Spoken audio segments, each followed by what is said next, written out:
ou par l'argent de vos impôts. Santé, éducation, sécurité peut-être. Santé peut-être en premier. Non. Ah ben moi, Attendez, on ne fait pas le débat, il y a un sujet. Mais... Moi, il part déjà dans mon salaire. Je remercie les Français. Neymar, c'est l'argent de mon salaire qui part dans ça y est, commencez pas le débat. Louis. Alors, santé, éducation, sécurité, pour y voir plus clair, une plateforme va nous y aider. On va voir tout cela avec Thomas Chama. Et là, je suis sûr qu'il va y avoir un gros débat juste après.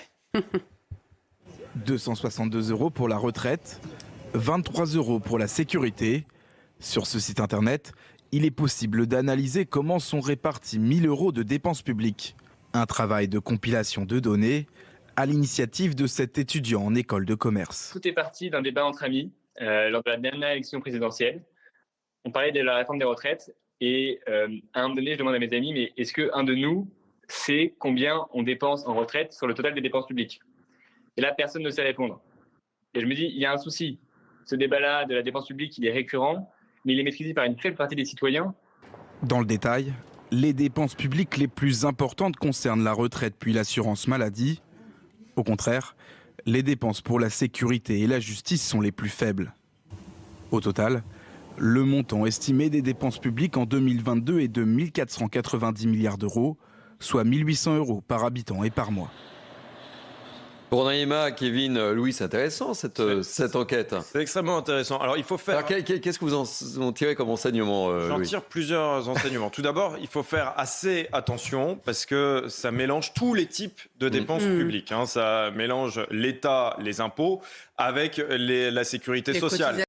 Des cotisations, avec un système assurantiel. La retraite, c'est un système assurantiel. L'assurance maladie, c'est un système assurantiel. Donc on ne peut pas vraiment mélanger ça avec des dépenses étatiques. Néanmoins, ça peut être quand même extrêmement intéressant parce que on a, par exemple, la réforme des retraites qui est en cours, justement, où on nous dit il n'y a pas besoin de faire des efforts ou de faire des économies sur la retraite parce que c'est un système qui est à l'équilibre. Eh bien, ce site Internet nous permet de nous rendre compte que si vous baissez le poids des retraites de 3%, seulement 3%, eh bien vous pouvez augmenter le budget de la justice de 100%. Vous pouvez doubler le budget de la justice. Alors évidemment, ça sous-entend quand même, en effet, de faire des rééquilibrages parce que en réalité, encore une fois, les retraites, c'est assurantiel et la justice, ça relève de l'impôt, mais c'est possible.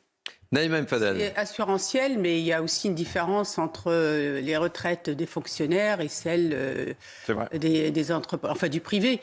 Donc ça, souvent, c'est le privé d'ailleurs qui vient fournir le reste à manquer pour les fonctionnaires. Alors, ce qui est intéressant, c'est de voir que, en fait, ce sont la sécurité et la justice qui sont les plus mal lotis. Parents pauvres. Les parents pauvres. Et c'est ça qui est... Quand je vois les sujets qu'on a évoqués sur l'insécurité juste avant et tous les problèmes de justice qu'on évoque sur les plateaux de CNews, il y a peut-être une réponse là. Kevin non, Bossuet. mais c'est ça. Par exemple, le budget de la justice est scandaleux. Il y a des chiffres qui étaient sortis pour l'année 2018. En France, pour la justice, c'est en moyenne 70 € par an, par habitant, là où les Suisses sont à plus de 200 €, ou les Allemands à 120 €. Donc on voit bien qu'il y a un problème. Il ne faut pas s'étonner ensuite que la justice soit aussi lente en France. Et de manière plus générale, vous savez Thierry, moi avant j'étais de gauche. Alors, il y a très très longtemps. Mais si Thierry, vous savez, j'étais de gauche. J'ai même voté une fois pour la France Insoumise. Alors là, ça s'appait Front de gauche. Il est 12h35, on va enregistrer et on va se le repasser en boucle là, quand même, là, parce que c'est un scoop. Avant j'étais de gauche. Il y a très longtemps. Je voulais aider la veuve et l'orphelin. Je trouvais que les aides sociales, c'était merveilleux. Et puis, j'ai eu un bulletin de salaire. J'ai vu tout ce qu'on me prenait dessus. J'ai vu l'impôt sur le revenu. J'ai vu la taxe d'habitation. J'ai vu la taxe foncière. Et je me suis dit, mais où part mon argent ? Et quand on voit des services publics qui ne sont plus à la hauteur, une école de la République qui fonctionne mal, une justice qui est très longue, des hôpitaux, on en parlait tout à l'heure, qui fonctionnent excessivement mal, je me demande, mais où part l'argent ? La vérité, c'est que dans notre pays, il y a trop d'aides sociales. À un moment donné, il faut faire un Grenelle des aides sociales parce que ce n'est plus possible, c'est devenu un gouffre financier et Charles Prats l'a très bien démontré, il y a aussi un problème avec la fraude sociale. Je veux dire, à un moment donné, quand on demande autant d'efforts aux Français et qu'il y a une partie de ces efforts qui part dans la fraude, c'est quelque chose qui n'est pas possible. Et enfin, j'aimerais dire quelque chose aussi, parce que par exemple, pour l'éducation nationale, il y a un gros budget pour l'éducation nationale, mais on a des professeurs qui sont malheureux, des professeurs qui sont mal payés. Et c'est la même chose qu'à l'hôpital. social, tout l'argent part dans l'administratif. À un moment donné, il faut donner plus de responsabilités aux professeurs, les payer davantage et en finir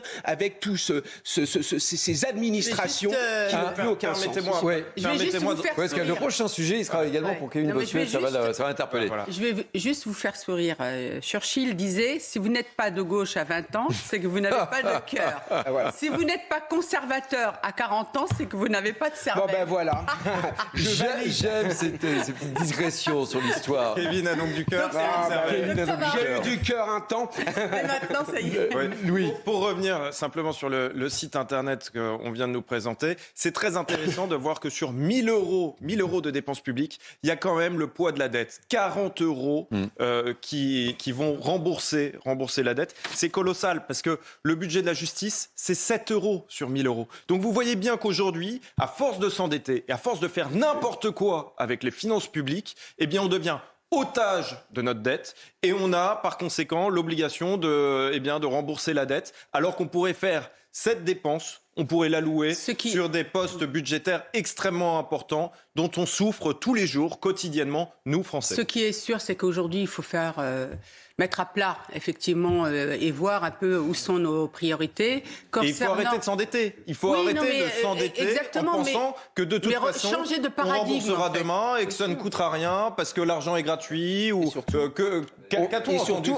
on entame le pouvoir d'achat des générations qui viennent et qui n'ont rien demandé. Exactement. Bon. Non, je voudrais... Dernier mot sur le sujet ou pas ? Non, je voudrais juste rajouter quelque chose par rapport à tout ce qui s'est dit. Aujourd'hui, il faut changer de paradigme. Tout est nouveau en termes de société, en termes de priorité aujourd'hui. Et c'est sûr que concernant l'État-providence, il faut remettre à plat vraiment ces aides sociales qui sont importantes. Il est important de tendre la main à celui qui en a besoin, mais il est important aussi de conditionner ces aides et d'être aussi dans le souci d'une égalité de traitement du citoyen, ce qui n'est plus le cas aujourd'hui. Ça sera le mot de la fin sur le sujet ? Vous me permettez d'enchaîner ? On permet. Vous me permettez. Alors on va enchaîner et c'est un sujet qui va fortement intéresser évidemment Kevin Bossuet en tant que professeur d'histoire. Cela concerne tous nos services publics et celui de l'éducation. Cette fois, le niveau de français des élèves scolarisés en CE1 et en 6e décroche. Je vous regarde, Kevin Bossuet. C'est le résultat des évaluations nationales effectuées chaque année. Une baisse de niveau que l'éducation nationale attribue à la crise sanitaire. Mais les acteurs de terrain ont quant à eux une autre interprétation, explication avec Quentin Gribel. Et on en débat. Je vous trouve très en forme tous les trois ce matin.